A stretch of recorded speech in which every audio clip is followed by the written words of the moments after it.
Grace, among other things, is God putting you on notice that you are loved.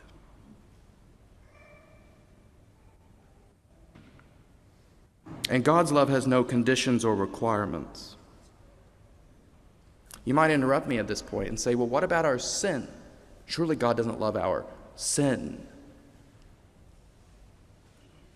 Of course not. But the point is that not even our sin impedes God loving us. If that were the case, God would have waited until we were sinless to send Jesus to die for us. But the story doesn't go that way. See, God doesn't love us because we're lovely. Rather, God loves us full stop. And it's that love that subsequently makes us lovely. As St. Paul puts it, God proves his love for us in that while we still were sinners, Christ died for us.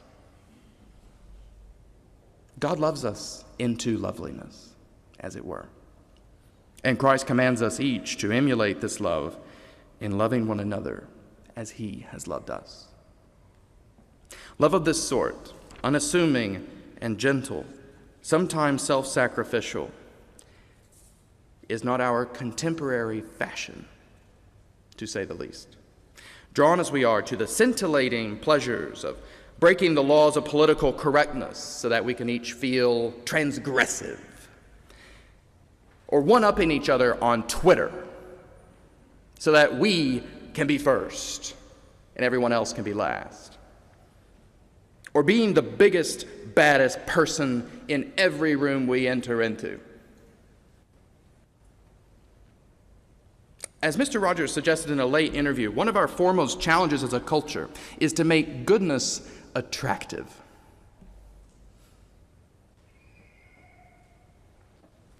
And he said this, I think, because he knew how unassuming and how quiet and utterly unremarkable the good very often is.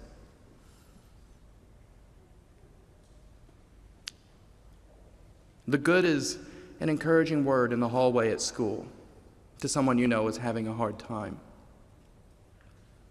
It's sitting with the kid who doesn't have anyone else to sit with at lunch rather than with your friends.